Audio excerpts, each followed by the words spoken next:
So, Martin, how did Yep. you enjoy our little foray into the dark ages last night? I tethered off my phone and it was fine. Did you? Yep. Did your phone work? Yes. My phone didn't work at all. Wow, sucks to suck. Wait, you're on Verizon. Yes. You're on my phone plan. Yes. This isn't fair. And I had working internet all night. I was sitting there, literally just trying to look at the tweets from Comcast to see when the internet outage was going to happen or be done, and even that wouldn't load. That is kind of ridiculous. Which you were tethering all my internet away. That wasn't your fault. That You wasn't put it. me in the I dark wasn't ages. using it the whole time. So it looks like Verizon just doesn't like you. It doesn't matter if you use it the whole time. You actually sucked up all the internet in one concentrated little dose. Oh, that is and how then that works, isn't it? It's like a well, actually. Yeah. If you drop some internet today, Yeah. then you get some connections. I just was trying to put a little straw in the internet well, and then you just had a fire hose on reverse in there, Good. stealing all the internet. That's what I do. How dare you? Yeah, that was weird though. The whole city lost internet, I think, pretty much. There were riots. There were riots. Everyone's dead. Yep. There's actually nobody left in Denver to listen to this podcast. You're the only people we can talk to. All of our friends are gone. Yeah. Oh, this is a great start to a podcast. Yeah. Alrighty, let's just jump right into it. We are doing another book analysis episode. I like these episodes. These are fun. I like books. I like books sometimes. Yeah. And we know that our audience likes books too, because that video that we did on book recommendations was the best performing video that we've done in, I don't know, over a year, probably. Maybe not over a year. No. Feynman Technique video did better, but it has been a while since something did that well. So, yeah. And I also just love digging into books. So I wanted to pick a little bit of something out of left field for this book analysis. Yeah. Because usually we'll try to pick books that are squarely aimed, not at students, but squarely aimed at productivity or learning or something. Like This is people. Yeah, we did in Essentialism. Essentialism was the last one, right? I think. Maybe. I'm pretty sure it was. I don't remember. And Essentialism is squarely aimed at the individual. Here's how to become an essentialist. Yeah. Here's how to focus, all that kind of stuff. I don't remember what the last book before that was, but it was probably a very similar case. This is a different case. So today on the podcast, friends of mine, we're going to go through Good to Great by Jim Collins. And this book is the product of a 5-year research study that was done back in the 90s, I think. It was 96 to 2001 or something like that. Gotta love the 90s. It was a while ago. But the question that they were trying to answer is, can a company that is merely good or mediocre actually make the leap to becoming a great company? Because there are a lot of companies out there that as far back as you can remember, they have been great. Like Disney. It's Disney was always great in terms of at least in terms of the results. I don't know what you would think of Disney World. I think it's pretty great. I've never been there. It's pretty great. Walmart was pretty great, but at least as far as as people have kind of known what Walmart is. So the real question was okay, great companies start out great. They are great. Is there something intrinsic to them, or is it possible for a company to just kind of tootle along for a long time, not really be all that special, and then make some sort of change that makes them great for a long period of time? Yeah, this is like nature versus nurture for companies. Yes. So I read this book because I want to build a better company. I want College Info Geek to become great. That's the whole vision here. So I've been told to read this book by many people. It was actually pretty cool because I picked it up and I realized that the dude, Jim Collins, actually lives in Boulder. Oh, yeah, we should just go knock on his door. Let's go hang out with him sometime. Yeah, that might be cool. And then my friend Andrew has read this. He was like, yeah, you should definitely read it. But as I was reading through it, number one, we do book analysis episodes every so often. So I was like, we need a book. And I know you can read a book in a day, but it takes me longer to read books. I'm a slow reader. But two, I was reading through it and I was like, this book is written for companies and executives and leaders who are managing people. But I'm seeing a lot of lessons that can apply to individuals. Mm-hmm. So I think that this is actually a pretty, if not a good book for a student to spend their time reading the entire thing, it's at least a good thing to talk about. Yeah. Yeah. And I got a lot of it. I have a lot of notes here. So I don't know what you have. I have a couple of notes. I feel like you were less impressed by this book than I was. Just listening to you so far. I found parts of it really cool. Okay. Yeah, I think we were talking earlier about how um, you view books that are nonfiction differently than I do. Because I usually I don't know what this is. I think it's just been built into my brain over the past 7 years. Whenever I read a book, I'm reading it and I just can't help but think like, oh, I could share this, or oh, I could make a video out of this, or I could make a podcast out of this. And I feel like you don't look at books that way. No, not unless I know it's going to be an episode. Yeah. Which I didn't because I read this faster than we made that decision. Were you done with it when I mentioned that we should do it as a podcast? I read this book like the first day after I started it. That's true. Yeah. You read it overnight. Yeah. I don't know how you I do read that. it. I read it for me, so therefore my mind was filtering out anything that I already found obvious for me Okay. or that wasn't that relevant. Fair enough. I just tend to read books with the intention of sharing what I learn. And I think it's a weakness sometimes because it makes me read very slow. Yeah? I'll read one thing and then I'll go write a zillion notes about it, or I'll daydream about it, or like, what could I do about this? See, and then I just want to it. absorb it all and then sort of see what happens with all the books I've absorbed. Yeah, I wish I could be like that. Maybe I can work to be like that. Maybe there's some process I can go through. But I have a lot of notes on this book here.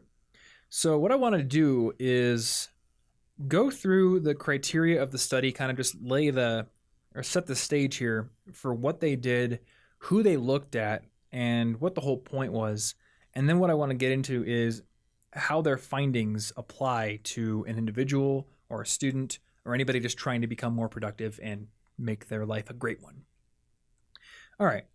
So really the question of this book, again, is can a good company become a great company? So what they did is, number one, they didn't sit down and just say, let's write a pop psychology business book where we like find a couple of research results in a public database and then come up with a bunch of stuff that sounds good. Yeah. Like the thing I really liked about this book is that it was really rigorously researched.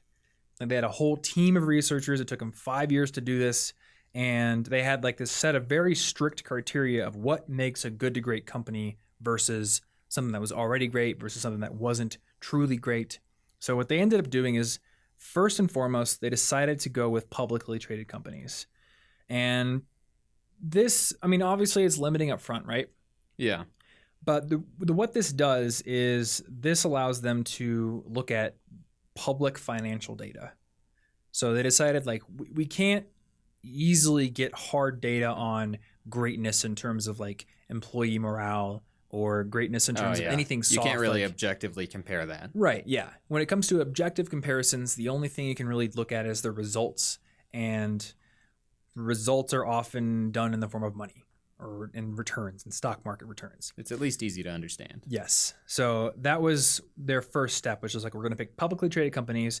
And our criteria is we're going to look at the stock market and we're looking for companies that were on the Fortune 500 in any year between 1965 and 1995. So these are pretty big companies. The companies that made the list had to have a 15-year streak of cumulative returns at or below the general stock market. So basically, do an average or worse. And then there'd be a transition point followed by cumulative returns of at least 3 times higher than the general market for the next 15 years. So what this criteria does is it excludes the companies that were already great. They're looking for the ones that had to make a leap at some point. And it also excludes one-hit wonders and companies that couldn't sustain their greatness for a long period of time. So that'll exclude companies that maybe like bring in a celebrity CEO who just whips everything into shape and then leaves and the company just goes back down. Yeah. And that happened in a lot of the comparison companies. So the other thing is it had to be great independent of its industry. So if the whole industry showed this pattern of like going along, then right up there, they dropped the company. And every company they ended up selecting had a comparison company, which had the same opportunities, same resources, was in the same industry at the time of transition, but didn't make that leap. So that way they could compare and contrast. Like, what did this company do that this one didn't with the same opportunities? Yeah. And they also studied some unsustained comparisons. So basically what that meant is they took a few companies that around that same time period, they did make a transition from good to great, but it wasn't sustained. It eventually went back down. So that helps to answer the question, how do you build like an enduring, lasting greatness instead of just a nice little spike that goes back down? And with that criteria in mind, they went from an initial pool of 1,435 companies down to only 11. So only 11 fit this criteria. And I was actually curious. So this book was written in 2001. I wanted to know how many of these companies are still on the Fortune 500.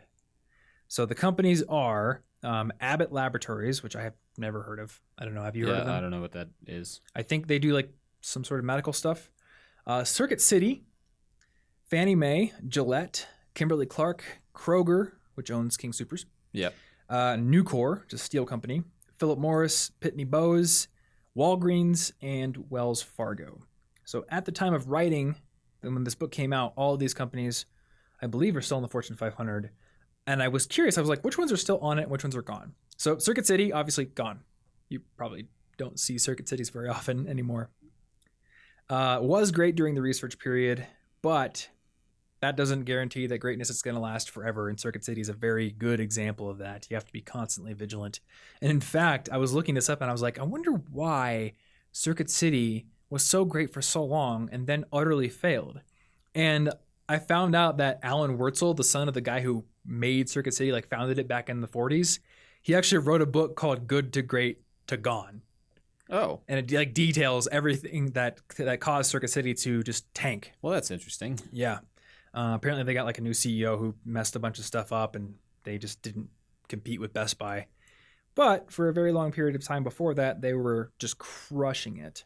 And I do want to use them as an example here. It's very easy to say, well, Circuit City's dead now, so why should we listen to any insights coming from them?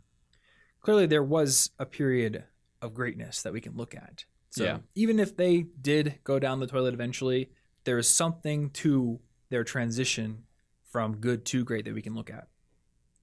Abbott's still on there. Fannie Mae's still on there, number 20. Gillette merged into Procter & Gamble back in 2005. Let's see here. Kimberly-Clark's still on it. Kroger's still on it. Nucor is still on it. Philip Morris is still on it. Walgreens and Wells Fargo, they're all still on it. The only one that has fallen off and hasn't died or merged is Pitney Bowes. And I think they make like back office automation software and stuff. It used to be like weird addressing machines, I think, like postage automation. Yeah, some stuff I wouldn't think about. Yeah, real boring stuff. But they are off of it now. The rest of these companies are still on it. So clearly there was something to what they did that has enabled them to not only sustain that enduring period of 15 years of the study, but also to endure 15 years after that book came out. Or actually 16. Yeah. All right. So I ended up coming up with 6 big lessons out of everything that was covered in the book. But the first one on my list was what they call it a level 5 leader. And I think this was actually the biggest lesson you got from the book. Yeah, this was the biggest part that I didn't sort of see coming or think of before. Yeah. So I'm actually, I want to let you take that one because I got a bunch more. Well, what I found really interesting about their idea of level 5 leadership, and a lot of the qualities are qualities you might assume about good leaders, but one of the interesting differentiators that they pointed out was that their level 5 leaders from these companies were not charismatic. They were not celebrity CEOs, and a lot of them were just really humble, even shy people that just wanted good results. Like it wasn't about them. Yeah. It was about the company. But when you think of who should run a company, you might think of some really charismatic leader who's gonna whip everybody into shape and create a crazy company spike. Yeah, you think of the celebrity CEOs like Elon Musk or Jeff Bezos or I don't know, Jack Welch. But the question of a great company isn't about what they can do with one great person, because then it's about them. Right. And as soon as they leave, if they haven't made it about the company and not them, the company tends to fall apart. Mm-hmm. And that actually, there's another part in the book where they reference kind of company styles, and I really like this part where they talk about how a setup you don't want to have is the genius with 1,000 helpers. Yeah, yep. Which is essentially, I'm going to run everything. Everything's my idea. I just need you guys to do these things for me because I don't have time. But as soon as that genius leaves, his 1,000 helpers have nothing to do, and the company dies. Yeah, they have no direction their legacy. Anymore. That genius has no legacy, other than being personally rich, maybe. Yeah, exactly. I remember they were talking about having a culture of discipline and how that's very different than having a tyrannical disciplinarian leader who just uses their own sheer force of will, essentially, to make sure things get done. Yeah, if you have 100 employees and they're all working really hard because they care about what they're doing or they believe in the company or at least the people they work with, if not the stuff they're doing, then that is better than if you have 100 people doing the same amount of work but only because they have to, and inside they're all just stewing with like bitterness and... Yeah, exactly. The slightest thing might snap your whole company. And I did find it interesting that so Jim Collins and his team actually interviewed a lot of the executives of these companies, like had them literally come in and sit down with them. And there was a surprising lack of talk about motivating people, about disciplining them. They found that if they got the right people in the company, so they hired smart, and then they just focused on the results and led by example, then people were just naturally motivated. Yeah. So people probably had jobs where a manager will come in and try to motivate them or something. Like all of that doesn't actually work so well. This is a war on stress. Anybody exhibiting or anybody feeling stressed by the end of the day will be fired.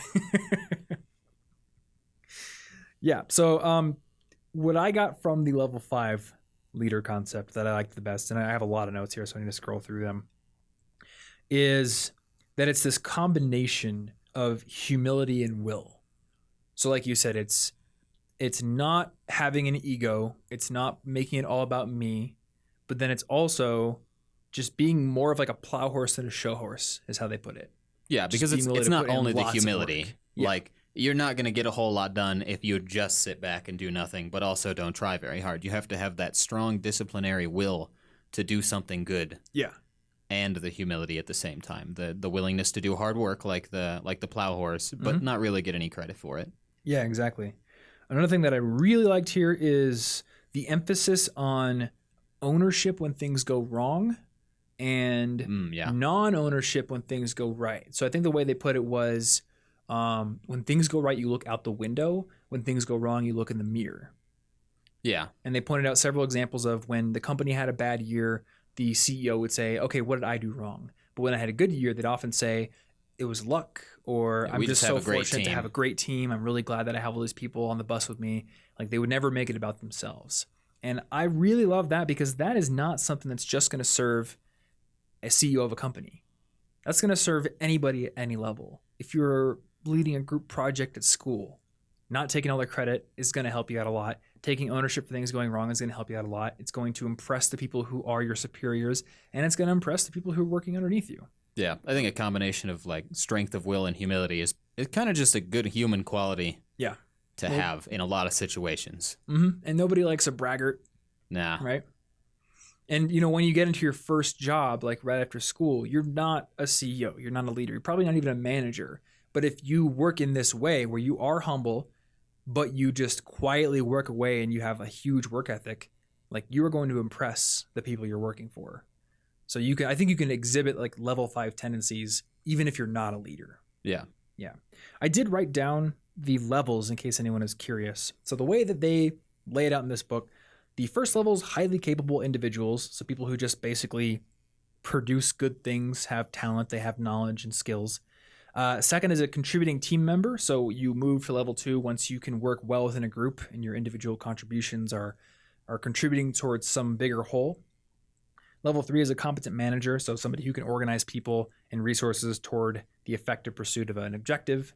Level 4 is an effective leader. Now, this is somebody who can actually get commitment and get people to vigorously pursue a compelling vision. They're able to stimulate higher performance standards. But then level 5 is the ability to synthesize all those qualities and blend it with that humility and that will to build an enduring legacy.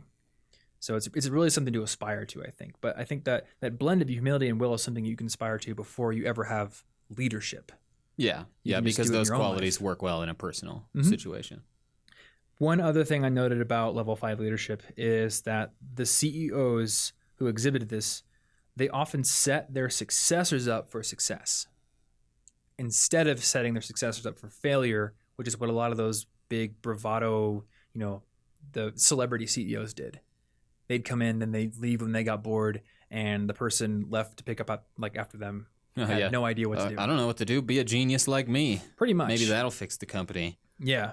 And what that reminded me of is I had a conversation with my mom the other day, and at her job, she said that she's basically like, anytime she does something complicated, she writes up a little helpful tips document and just puts it in a folder on the company computer. So that way, if she ever does leave the job, whoever replaces her is going to have a much easier time doing that stuff. And I was like really impressed by that. Yeah. I was like, you're thinking like 5 steps ahead, because most people don't think about who's going to take the job after them. And a lot of people are like bitter about it if they get laid off or something. Yeah, and documentation is like the worst, most grueling thing to do anyway. Yeah. So, you've probably looked through other people's code before. Yes, I've also written a lot of documentation when I left my last job, because there were a lot of processes that I came up with myself, and I care about all the people at that company. So I was like, I'm going to write a whole lot of documentation on how to do all of this. And it's very grueling. But, I mean, if you don't do it, then you just cut the chicken's head off. It can't do much. Yeah, exactly. And this is something that isn't just applicable to you leaving the company, because most people, they're going to get a job. If they do well, they're probably going to get promoted, right? And if they get promoted, somebody's going to take their old position. Now, if you get promoted, you might be around still to help that person, and you should do that. But what can you do now to set that person up to do really well when they come in? How can they hit the ground running without you having to have a whole lot of involvement? Yeah, well, I mean, that also comes back and helps you, because if you're spending time helping all those people after you've gotten promoted or something, then you're not giving your best at your current job. You're spending your time shadow doing your old job. Yeah, it's true. And that's something that I'm trying to do with my own stuff. Like, that's why we're writing all the standard operating procedure documents. And every time that there's like an improvement, we encourage people to tell people about it so they'll do it. Yeah. That way, I mean, I'm not leaving my job, but I am shifting my role back to more creative stuff. So a lot of what I'm doing, you might do in the future, or Kayla might do in the future. So what can I do to make that easier on her, or to make her more likely to succeed in that area? Yeah. I think it's a good trait to develop. So that is level 5 leadership. And I do want to leave that off with a quote from Harry S. Truman, who said, "You can accomplish anything in life provided that you do not mind who gets the credit." And that hit me hard. I think I read that right after we had done the first couple of test articles with our new writer. Oh, yeah, and we were talking about the... Yeah, because so for anybody who doesn't know, in order to make more videos, I wanted to hire somebody to write the companion articles for the videos. And because I do the research for the scripts and everything, at first my initial thought was, oh, this person will just ghostwrite it. They'll basically turn my video into an article version, and because it often has my own stories in it, it'll be my name on there.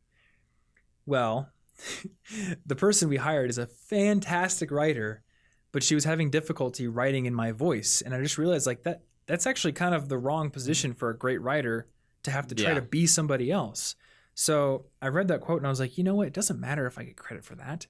And it doesn't even matter if my own anecdotes and stories are in the article. No, they're in the video. Yeah, they're in the video. People can watch the video. They can get my stories if they want. But if they're reading the article, as long as the article communicates the information that people need to know to improve their lives, it could have a story about her life in it, or it could have just anything she comes up with. So I emailed her and I was like, I read this quote and I read this chapter, and I'm like, I think you should just have the credit for the articles and not even try to translate the video into an article. Just take my notes and run with them. Yeah, it's about what will create the most useful thing, not, but my face has been on this website for years and years and years. Yeah. It's all me. It's like, that's not how it works. And it's easy not to think that when you'll see tons of websites that are completely a cult of personality. Who knows what happens behind the scenes? But it feels good to both have a team and say, like, you deserve credit. This is a good team. Yeah. And I honestly think right now, CIG's website is a little bit cult of personality-ish. It's a little bit, but mainly it was also it built changed. Like 17,000 years ago. Yeah. Probably not that long, It's but like, I'm rounding. It's 4 years old, and at that point, it was like me, and then you had just done the freelance project. And well, at that point, it was just you. Yeah. And I think at that time, it was a strength because it gave the blog a personal voice that a lot of other blogs didn't have. But now that we've built a team, I'm starting to think like my face shouldn't be on it. My face is on the videos. It'll be That's like enough. Your face can be like a GIF background, There for we go. the new Spinning website. on the It'll background. look really good. Just repeat it. Also, yeah, I said GIF fight me. Oh, I think it's GIF. I mean, I just assume somebody's going to fight me after they hear that. But I prefer GIF. Yeah, I prefer GIF. I don't care. I'm just going to say it that way. Linguistic evolution, y'all. Mm-hmm. But I have been thinking about that. And I thought about like Khan Academy, an organization I look up to immensely. When you go on Khan Academy's webpage, you don't see Salman Khan just on the homepage, like in all his glory Look at me. and splendor. I'm smart. Yeah, he's off the homepage. It's more about the mission of Khan Academy. Yeah. So, and I think like we have a mission at College Info Geek that is not just make Tom look good on the homepage of on the website. Yeah, and so I think this is it's cool that quote is from Truman as well, because that kind of a viewpoint is kind of hard here in American culture, where it's like, be really cool, cult of personality rules, and it's all about you and how many accomplishments you can put on your Instagram feed, and how many like I'm feeling a little out of shape. Let me do this selfie where I look super attractive on a super rich, exclusive beach somewhere. Let me just do that and pretend I'm being humble. That I paid $10 to get access to. Yeah. And then I'll go rent a private jet for 30 minutes. Check out my jet, guys. Check out my Gulfstream. This is bringing something to my mind, though. How do you balance this with the clear need to sell yourself when you're trying to get a job or a scholarship or anything? Oh, yeah. Like, I don't want to make people think you should always be humble, never say anything good about yourself. When you're in an interview, you need to sell yourself. You probably shouldn't be like, oh, it was mostly the other guys. Yeah, exactly. I just hit the last button. When you're in a situation where people are asking you, like, what have you done that makes you a great candidate for this job or that makes you deserve this scholarship, then sell yourself. Yeah. You know? And I mean, you could always give credit to people where credit is due, but you have to make sure that you're putting about your best foot forward and demonstrating your qualities. But once you're in that job, I think then think about, how can I demonstrate these level 5 qualities? Yeah. How can I be a little more humble? And in those situations, it's kind of similar to me as just regular networking or trying to talk about something you care about with new people that you want to be your friends, maybe. Mm-hmm. If you make it more about either the work or what the work does for someone, but you're still talking about your accomplishments, rather than I accomplished this, it's I accomplished this and these people are benefiting from it. Yeah. It will come off as a little less self-centered. Yeah, that makes sense. Cool. So that is my first lesson here. All right. The second one is about what they called the hedgehog concept in the book. And this comes from a story, probably like a fable, thousands of years old, about a fox and a hedgehog. And the fox is quick and sleek and smart and clever, and tries to find all these ways to catch the hedgehog and eat it. And every single time, the hedgehog's like, I'm just going to curl into a ball. Yeah. It knows the one super effective thing it can do that will ensure that it doesn't get eaten. And he used this story in the book because what they found is that all these companies that made this huge transition, they didn't have some uber clever strategy that involved like a 27-step plan and, clandestine spy operations or anything. It was more crystallizing what they could be the best in the world at, what they were passionate about, and what would drive their economic engine. So basically what would make money. Yeah. Figuring out what's in the middle of those 3 circles. That's their hedgehog concept. And then just dog-headedly going for it with a lot of, without going for other things at the same time. Yeah, and there was even a case where, I can't remember which company, but the guy in charge was basically, we have, 5 or 6 years or something to that effect to cut this entire part of our business away because we're not doing it anymore. Wasn't it Walgreens? Yes, I think it was Walgreens, and I think they may have done food before. They had restaurants. And they were just like, this is dead. I know it's working, we're making money, but we're cutting it off. There's a due date by which we don't need it anymore, and we'll kill it entirely. And I found that really fascinating because he made sure to say, like, Walgreens' restaurant business wasn't doing bad. In fact, it was really profitable. No, it just wasn't the future. Yeah. And they realized, like, okay, we are good at restaurants, but we can be the best in the world at super convenient drugstores that are clustered within a city so people always have one near them. So we are going to kill off the restaurant because if we're focusing on this, we can't focus on this. And I think this is really where it gets into what you were saying. Like, this book is essentially essentialism. Well, for businesses. This part clearly can be used for personal things, because I actually wrote down exactly what it says in Essentialism so that I will remember. Because for this one, it's the hedgehog concept is what you're deeply passionate about, what you can be the best in the world at, and what drives your economic engine. But in Essentialism, they say your highest point of contribution is what you're deeply inspired by, what you're particularly talented at, and what meets a significant need in the world. It's like the exact same set of circles, just on a personal level. Yeah, it absolutely is. So I don't know if there's like a whole lot to say about that, but that's kind of like the advice I've given to people for years when they're asking like, what should I do with my life? It's like, well, find whatever's in the middle of those three circles, whatever you're super good at or that you can develop a talent at, whatever you're passionate about, and whatever makes, I don't know if makes money is the right word, but whatever there's like a market for or a need for in the world. Yeah. Because I was gonna say like money, but in the end of the book they talked about how they shifted away from businesses and talked about how these people like created the best track and field team in the state. Yeah. And clearly they're not doing that for the money, but they identified the hedgehog concept that would allow them to win state championships year after year after year. So there's a need for that because the students want to be part of something great and they're passionate about it and they're good at it. It doesn't necessarily need to make money. Yeah, for the personal level, it shouldn't just be what makes the most money, but what has the most meaning. And it's money for a company because obviously without the money, the company cannot keep going. Yeah. And for your career, it's the same thing. Yeah. Like it doesn't necessarily have to make a lot of money, but you know, if you're passionate and good at underwater basket weaving, I don't think there's going to be a whole lot of people that are going to buy that. So like you need enough to buy SpaghettiOs to live. Yep, nothing but SpaghettiOs all day. SpaghettiOs in your milk for your cereal. Yep. That's disgusting. Moving on. But, it seems obvious to say, well, yeah, just do what you're best at and stuff. But the important corollary to that is the part where you need to remember what things aren't worth pursuing because they're taking time that could have gone toward the best thing. Yeah, exactly. Cutting off those restaurants is the hard part. Not saying we can make convenient drugstores. Well, let's do both. Because you have to kill something that you might be good at. That's the hardest part of that. Yeah, that's the real tough part. It's so hard to let go of things you are good at, especially if they're already doing well for you. I mean, there's stuff that we do that we're just like, we're pretty good at this. We can keep doing it. But is it the thing we can be the best in the world at? Yeah. Probably not. So we need to figure out how to move away from it and move into things that we can be the best.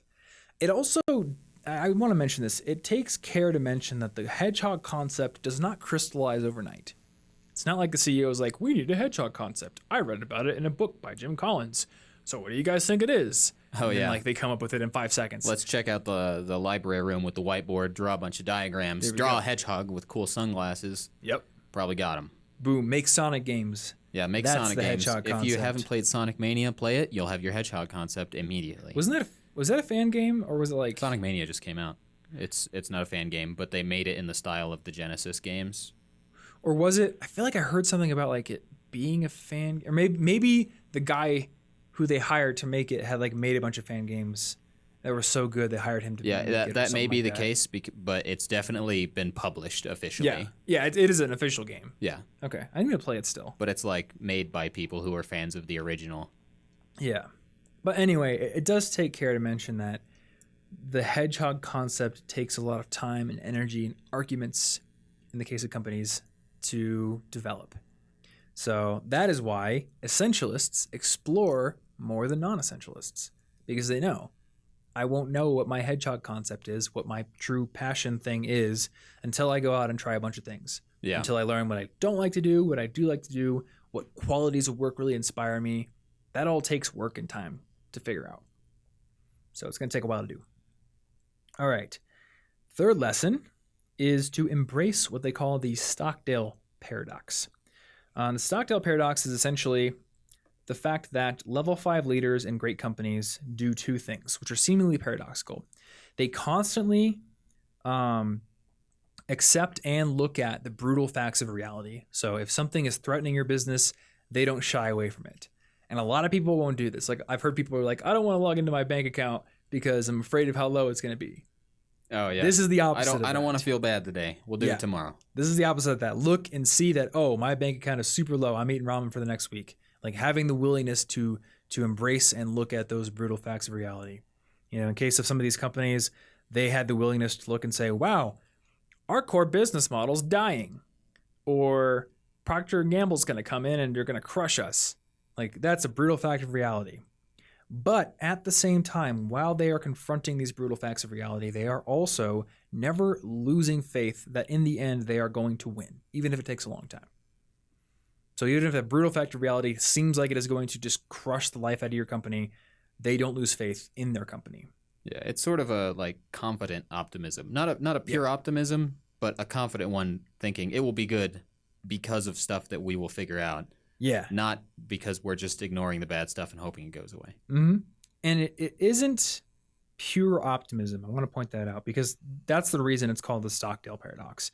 So the name comes from Admiral Jim Stockdale, who was the highest ranking U.S. military member who was imprisoned at the POW camp. They just called it the Hanoi Hilton. I'm sure that's not what the Vietnamese called it, back in the Vietnam War. And Jim Stockdale was there for 8 years. He was there from 1965 to 1973. And during that time, he was tortured over 20 times. Like, a horrible experience. He had no set release date. He basically didn't know if he would ever see his family again. Like, possibly one of the most horrible situations you could ever be in for 8 years. And while he was there, he was celebrated by all the other POWs because he would make up all these rules and code systems that would help the other prisoners communicate. Like, they'd tap on the floor in certain patterns or like sweep in certain patterns so they can communicate. And he would just like help them not give up. And he said, I never lost faith in the end of the story. I never doubted not only that I would get out, but also that I would prevail in the end and turn the experience into the defining event of my life, which in retrospect, I would not trade. So when Jim was talking to him, the author of this book, he asked, which ones didn't make it? Which ones ended up dying? And he said it was the optimists.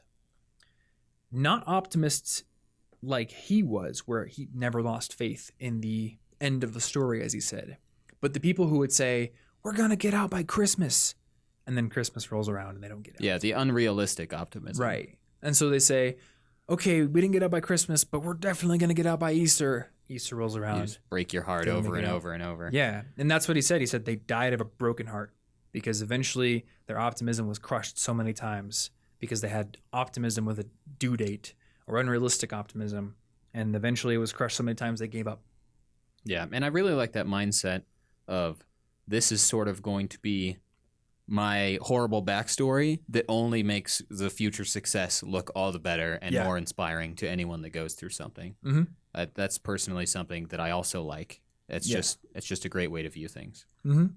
So the Stockdale paradox, in his own words, are: you must never confuse faith that you will prevail in the end, which you can never afford to lose, with the discipline to confront the most brutal facts of your current reality, whatever they might be. So basically, faith in the end, but also looking at those facts, being willing to accept them. One other thing the book mentioned that I felt was a very useful, specific application of that whole looking at the brutal facts thing was what he called red flag mechanisms. So basically building things into your life that will alert you to the fact that something is going wrong or that there's a threat on the horizon. Whether it's having like a review day at the end of the week where you start to realize, oh, I'm not getting these things done. Or I keep planning all these things and I never get even half of them done. So clearly there's like a problem with my ability to plan, or I have a procrastination problem or something like that. My favorite example of this in the book was the short pay thing. You remember that part? Yeah. So basically there's this guy, Bruce Wolpert. He owns a company called Granite Rock. And he has a policy called short pay where if a client doesn't like the work that has been done, they can strike something off the invoice and just pay the difference. They don't have to ask for permission. They don't have to call ahead. They're just like, yeah, this wasn't done to my standards. I'm just going to cross it off and pay you less. Yeah. So obviously that's pretty extreme, right? Because that means he can't really bank on the revenue that he's invoiced for. But it is an extreme way of knowing if something has gone wrong. Because like he says, when customers give feedback on like a feedback form, you just ask them for their opinion. It's really easy to rationalize away what they said. Like, oh, they just said that because they're dumb or something like that. Yeah, and sometimes you get that too late. Like if you're a professor and Yeah. you get your feedback forms at the end of the semester, and you're like, oh well, I could have done something about that a few weeks ago, I guess, but not now. Yeah. It's my complaint about a lot of like when I was using Mint, and I was like, I don't know that I spent over what I wanted here until it's like weeks after it happened, and I can't do anything. You can't do much about it. So yeah, now you've spent weeks doing the wrong thing when you could have been alerted so much earlier. Yeah. So the short pay thing is just like, no, if this person really made the conscious decision not to pay us for this, we probably messed up. Yeah, and There's most probably people something aren't we just should going to be like, this is a good system. I didn't like any of it. Wink. Yeah. Just like most people don't like Yeah, they're not. watch a movie that's and not- return it to Walmart. Like they'll take it back. It could happen. Most people are generally reasonable and ethical. I mean, if that happened in their situation, they probably just would say, "You're not my client anymore." Oh, it's true. Get out of here. It's going to be Like, pretty it's not- clear if you've got somebody Yeah. constantly striking things off. So and you're it's like, good that "We he was didn't-" able to rationalize and be like, "This Yeah. isn't enough of a reasonable fear for me to get rid of the positives of this system." And I forgot about this, but didn't Jim Collins say in the book that he was teaching a class where a student literally raised their hand and they said, "Hey, you're leading too much with your questions"? Oh yeah, I do remember a section like that. Yeah. And he said that he appreciated that because, again, had he had to wait till the end of the semester for feedback forms to come in, well, now he's just wasted an entire semester asking questions the wrong way, hurting the development of his students. So the faster you can get feedback, the better off you are. So that is the Stockdale paradox. That is my third lesson. And before we get into the final three, we do have a sponsor this week, guys. This week's episode is sponsored by FreshBooks, as it has been for the past, 3 months-ish. I don't remember time. But yeah, this is a pretty good episode for it, actually, because we're talking about business. And I'm sure that most of you at home are probably not running companies as CEOs. Someone is. Maybe there's a CEO of a giant company watching Not most, this. but someone. Hello. But I know from experience that doing work on your own as a freelancer or just having a small business is definitely something that a lot of college students do, even high school students. So if you are running your own business, maybe you are mowing lawns for people, or you're a web developer, or you're a graphic designer, you know that to run your own business or to be a freelancer, you have to basically do everything yourself. You have to do the work, but you also have to do the marketing, and you have to do the sales, and you have to do the accounting and invoicing, and that is where FreshBooks comes in. Because that accounting, that invoicing process, without the right tools, it can be a pretty tough process to do. You have to send invoices in the mail or over email. You have to wait for them. I don't know, it's just a pain. It's a little intimidating. Yeah. So FreshBooks has gone and built tools to help you streamline that process and to spend less time worrying about it and more time actually focusing on the work that you're actually good at. When you sign up for FreshBooks, you have a dashboard you can log into. You can see exactly how much money you have coming in. You can see who owes you what, so you don't forget about that. And you can easily create invoices in less than 30 seconds that you can send off to your clients. And once they have looked at them, you actually see that they looked at them, which is pretty sweet. The other nice thing, and I love this, is that you can create the ability to let your clients pay you online. So our freelance writer Ransom does this. Every single time that he writes an article, he just sends me an invoice through FreshBooks. Our content manager Kayla does this every month. Just like, I worked this many hours, so you owe me this much. And I can pay them both instantly on FreshBooks through the invoice. I don't have to write a check. I don't have to log into PayPal. It's pretty amazing. And because of that feature, people who use FreshBooks get paid up to 4 days faster on average than people who use other systems. So if you are a freelancer, if you do mow lawns or build websites or do graphic design and make logos for people, give FreshBooks a try. You can go over to freshbooks.com/CIG to get a free 30-day trial, test it out, unlimited, unrestricted use for that period of time, and see if it is for you. And when you do that, definitely put College Info Geek in that "How did you hear about us" section so they know you came from this show. Thanks so much to FreshBooks for sponsoring this episode. And we are going to get down into the fourth lesson. Boom. All right. So I loved this lesson because it reminds me a lot of what has made our business successful. Okay. It's the flywheel concept. So picture this in your mind, because he builds this picture in the book. You have a 5,000-pound flywheel that's mounted on an axle. It's like 2 feet wide. It's like 15 feet tall. And it's your job to get that thing moving. So maybe there's like a handle sticking out of the wheel and you can pull on it. And when it's not moving, it's 5,000 pounds. So You pull as hard as you can and you can maybe get it to move like an inch in half an hour. But now it's got a little bit of momentum. And then the next day you come and you pull on it some more.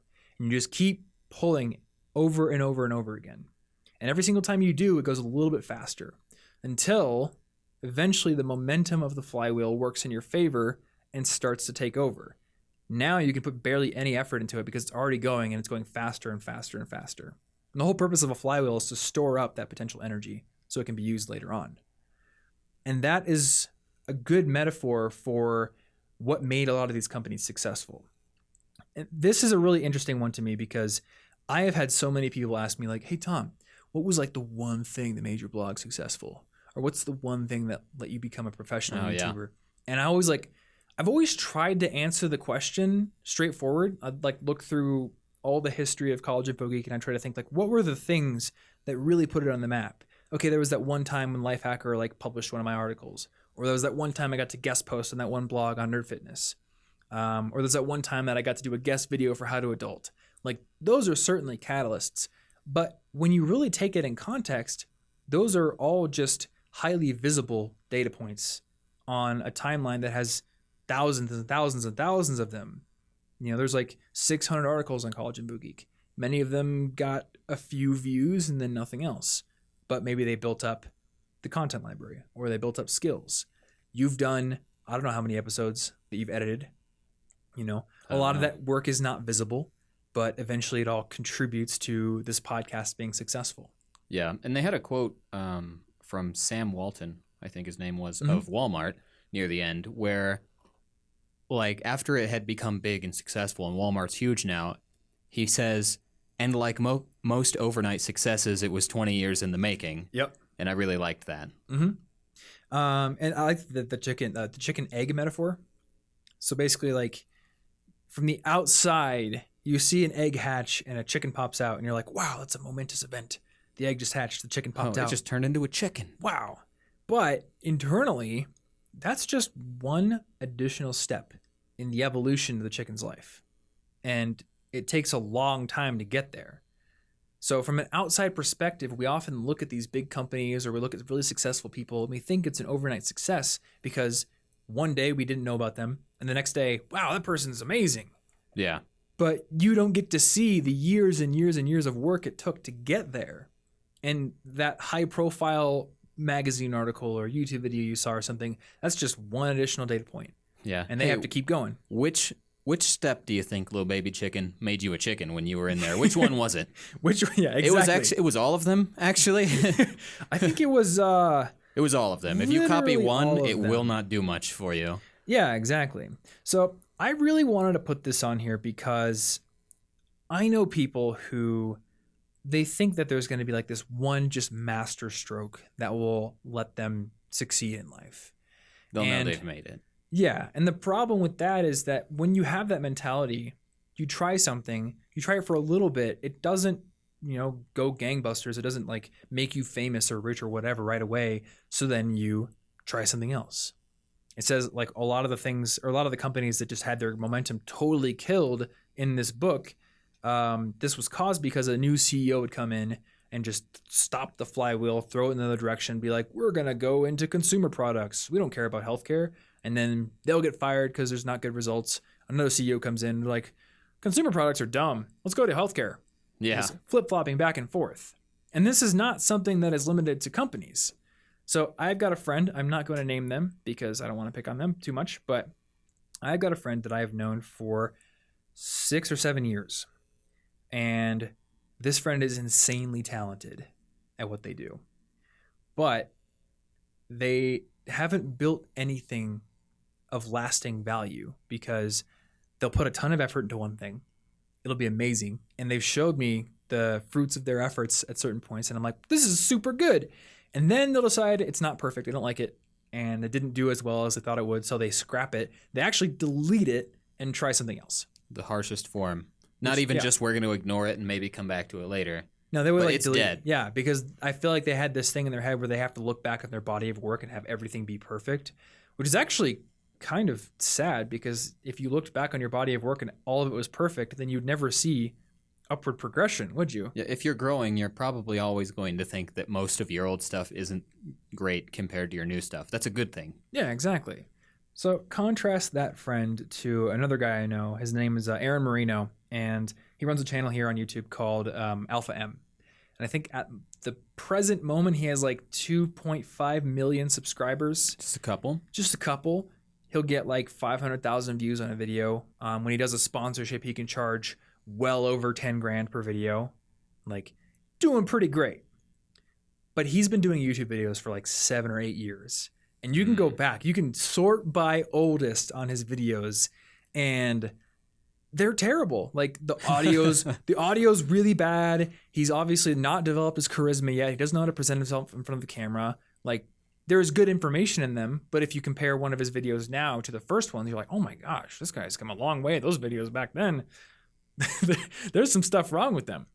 But because he made videos every single day for years and years and years, those were all little pushes on the flywheel until one day break through. Yeah. And now he's got all these millions of subscribers and views and fame and all the things. But it is because he decided to keep pushing in the same direction. You make little course corrections now and then when you need to pivot, but he's not like, oh, this fashion YouTube channel thing isn't working out after 6 months. I'm going to stop it and I'm going to go be a plumber or something. Yeah, that's exactly what essentialism is trying to prevent. Mm-hmm. Don't put little effort into a bunch of things. Yeah, exactly. And don't quit when you don't see initial results. Yeah. Like, I think there's a difference between strategically quitting because there are no results and understanding that the first initial results of something are going to be small and they're probably not going to live up to your expectations. Yeah. Like, they're always overblown. I think that in order for quitting to be really strategic, it can't be a reaction necessarily, a gut reaction to an immediate thing. Mm-hmm. It's kind of like how, let's say we wanted to put off an episode of this podcast. We wanted to not have one some week.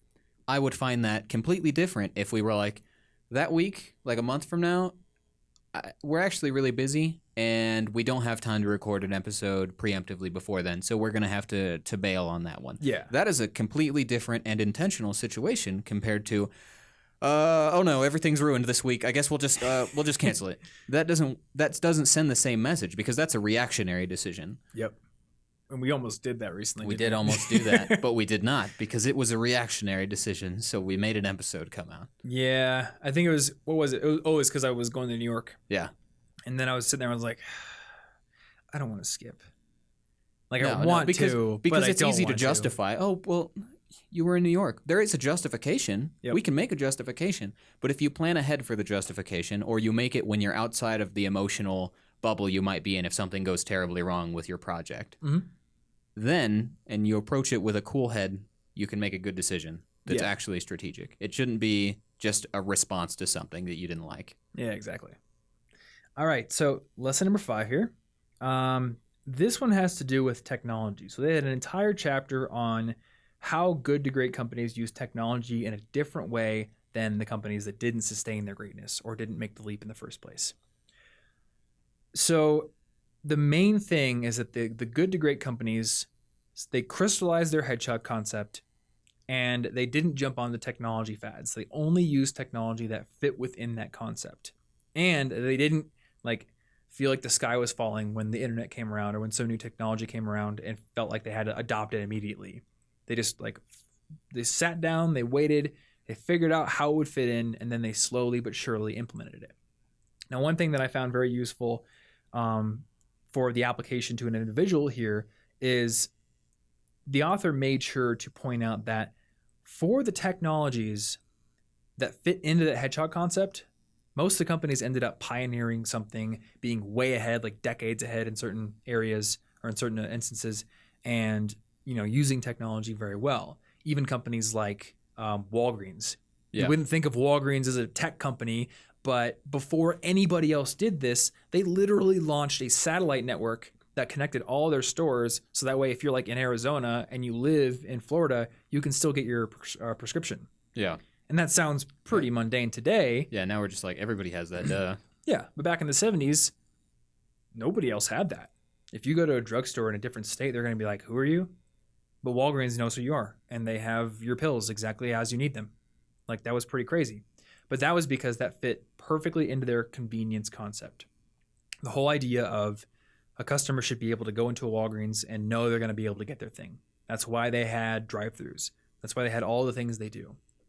So looking at Walgreens again, when the internet came out, there was this website called drugstore.com, which I had never heard of, which I thought was telling. Yeah. And at the time, because again, this book came out in 2001, there were all these articles out there about how drugstore.com was going to crush Walgreens. Their stock was trading like 438 times its value versus Walgreens stock was trading at like 1.6 times its value, I think. So all of this hype. And there were all these articles out there by analysts saying, Walgreens is a dinosaur. They're going to get left in the dust. And in the future, everyone's going to just order their prescriptions off drugstore.com. That's all it's going to be. Clearly, that didn't happen. No. I mean, I wrote down the whole Fortune 500 things, even 16 years after this book came out. Walgreens is at number 17. That's pretty good. It is the 17th most profitable company in the world, or at least highest revenues. I think it's revenues, not profit. But still, yeah, 17th basically biggest company in the world at this point. So they looked at the internet and they said, that is a potential thing that we could use, but how does it fit into our concept? We're not going to rush and try to build our website right away. We're just going to try to build it into our concept slowly but surely. And I like what they said. They said we're a crawl, walk, run company instead of a run, walk, crawl company, which happens to a lot of these people who try to hit the ground running and don't really know what they're doing. They're just throwing VC money you're everywhere. Putting all this effort into everything, but yeah, you don't know why, so it can't do anything. So very slowly, after drugstore.com had already launched, very slowly they launched a small website where you could just book a prescription and then drive to the Walgreens and get it. Like really simple. And then they figured out that worked and fit into their convenience concept really well. So eventually they were like, all right, now we'll bet big. We'll make a website that works really well. But it was a slower process. And at the time, all these analysts were like, it's the great internet land rush. If you don't get your spot right now, you're going to get left in the dust. And clearly that didn't happen. Walgreens was a little bit slower to the game, but because they knew how to use the technology within that hedgehog concept, they succeeded. Yeah. And the people who were there first in the land grab, they didn't really know what they were doing. Well, it's kind of like with the quitting something. They were reacting. They were doing a reactionary sort of maneuver for the internet. They didn't think strongly about how to do it. They were just like, oh no, got to do it now. Yep. And that's almost never the answer. Yeah. One thing not really related to the points here that I kind of realized, how many websites do we go to today where the domain is just like thing.com, like cars.com or those drugstore.com? sound like spam to me at this point. Yeah. Honestly. Drugstore.com sounds like a sketchy website to me. It just sounds like it should be. Yeah. Isn't it kind of funny how like back then, like there was so much value placed on domain names that were just like common words. And now every website we go to, I can't think of one that isn't like a name with a story behind it or some sort of clever name. If my bank was money.com, I don't think I'd go to that bank. That would sound kind of weird at first. It's too, you're not telling me who you are or what you're doing. It's very generic, and now I don't trust it because the internet kind of just did that. Mm-hmm. We don't go to statusupdate.com. We go to twitter.com. Yeah. We don't go to videos.com. We go to youtube.com. And it just kind of made me realize, like, again, this is not really related to the productivity tips here, but I think a lot of people were like, we got to have something that people will type into their address bar and put a .com at the end and they'll get what they want. That's not how I navigate the internet. I think like they didn't realize what search was going to do. But the other thing is like, if your website address is cars.com, that people are going to think your business is named that. And there's really no story behind that. Like Amazon has a compelling mental imagery, everything from A to Z. The everything store. It's not just like everything.com or thestore.com. Yeah. I can't think of any website I go to that is just a noun like that. Well, it just goes to show you can't really predict how the new technology is going to be used that well. It's true. Yeah. And they also mentioned in the book, most of the companies that are there first with innovative technology aren't the ones who win. Like VisiCalc was the first spreadsheet program. Yep, I had never heard about that until I read about it in the book. I had heard of it, but I'd never used it. I just used Excel. Lotus 123 beat them out, and then Excel beat them out, and who knows, maybe Google Sheets will beat out Excel someday. I'm not sure. Maybe. Probably not. They're like, they're exactly the same. I use both. I have heard that Google Sheets purposely keeps their technology like a year behind Excel Oh yeah, for like copyright reasons. that's interesting. Because let's be honest, Google Sheets is literally Excel. Yeah, it's like that's why like I It's don't not really see a different. difference. I just use that one when it has to be online everywhere. Yeah. I mean, I use Google Sheets almost exclusively now, but it's like the same. All the formulas are the same. Yeah. Like you can look up an Excel formula, type it into Google Sheets, it works. So I could see why they would keep it behind. It probably won't beat Excel for a while, but you never know. So the last point in technology here I wanted to mention. So like we said, with the hedgehog concept, a lot of the companies were innovators, they were trailblazers, they were pioneers with technology. But they also realized if there's a technology that is outside of our hedgehog concept, we don't have to optimize it to the max. We can accept parity. We can accept it just being average. Or we could not use it at all. This can be all right if it's not that important. Yeah. So, if we're the best educational YouTube company in the world, then we don't need to worry about like building our own Slack competitor because it'll be a little bit faster to message our team or something like that. It's just use what's out there. Yeah, you should optimize the important stuff. Mm-hmm. And the last lesson I had here was to let the results of your pushes on the flywheel speak for themselves. So we did mention a little earlier about how a lot of the companies that didn't do well would launch all these grandiose projects and they'd make big announcements about what they were going to do. They'd sell the future, is how they put it in the book. And they'd try to motivate their employees and be like, hey, everything's going to be amazing in the future, so why don't you work really hard to get us there? Whereas the great companies didn't do any of that. Instead, they just made these small incremental pushes toward greatness, and every little push on the flywheel built more momentum, and they just let their people see that. They didn't try to push all their employees onto the hype train. Exactly, yeah. And people naturally want to be part of something great. That's why there's a channel I watch on YouTube called Linus Tech Tips, and they're like a huge channel, 4 million subscribers, great content. And people in the comments are always like, I want to work for you guys. I would love to work for you guys. People want to be part of something great and visible and cool. So there's no need to build the hype up before it happens. Just let it happen, and then people will want to be part of it. And it's more likely to succeed anyway, because now people have built an internal expectation of themselves to contribute rather than just thinking like, oh, the big boss man told me to really give it my all, so I guess I should because he said so. Yeah. And that also relates to, I think, the whole don't talk about your goals thing. Oh, yeah. This reminded me a lot of that because when you announce your grand vision for some goal that you want to achieve, again, you haven't really put in any work. You haven't shown any initial results. You're just building hype. And maybe people were like, wow, this is pretty cool. And you get that good feeling. But it's a lot better when you just put in the work and you're like, man, I'm actually making progress here. And then it just like the calm realization comes to you that I think I could actually go do that really big thing.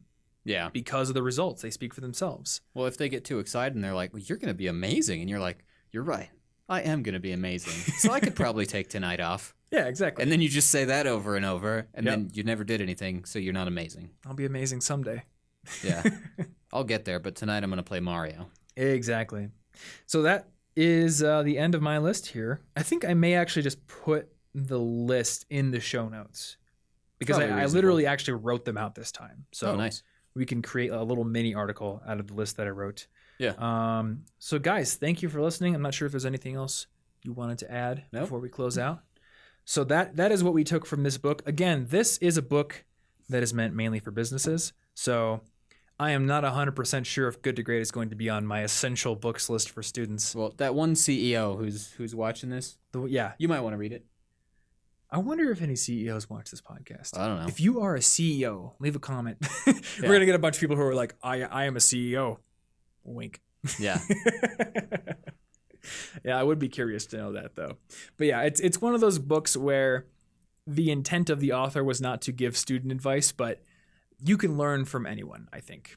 And you can take lessons from almost anything, even if it doesn't seem to directly relate to what you're trying to do. And because of that, I do want to try to branch out a bit more with our book analysis episodes. Not every time should we pick some straight up productivity book. Or I think we've kind of hit most of the big ones. Yeah. Right now. Well, the one we're going to do next is a psychology book. So I feel like it kind of fits neatly into like the every student should read this book category. Yeah, But sometimes we're going to do a book that just is totally out of left field. Maybe we'll do a biography of somebody. maybe. I think that would be more interesting than just always doing. I've got some on my to-read list. Which ones? I think there's one on MLK. Okay. I don't remember the rest. My to-read list is like 3,000 billion books long. My friend Matt says his favorite book in the world is the Jim Henson biography, the guy who made Muppets. So I've been meaning to read that. I just picture Kermit. I assume he looks like Kermit. He does not look like Kermit. I can tell you that. You can't take that from me. Okay, he looks like Kermit. I'm sorry for that. Thank you.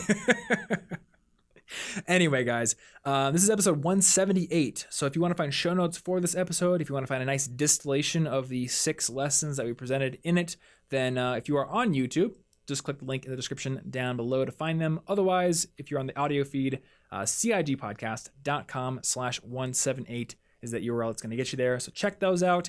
Within those show notes, you will also find a link to rate and review this podcast on iTunes, which is a great way to support the show. Not only does it bump us up the rankings and helps more people find it, but it also tells us what we're doing right and what we can improve upon. So thank you so much if you do that. And that show notes page will have a link to show you how to do it if you don't know how. Last but not least, thanks once again to our sponsor, FreshBooks, for sponsoring this episode. And if you are somebody who's working for yourself, go over to freshbooks.com/CIG to get that free 30-day trial and put College Info Geek in the How Did You Hear About Us section so they know you came from this show. All right, I think that about does it. So once again, thanks so much for hanging out with us, and we will see you in next week's episode. Stay cute.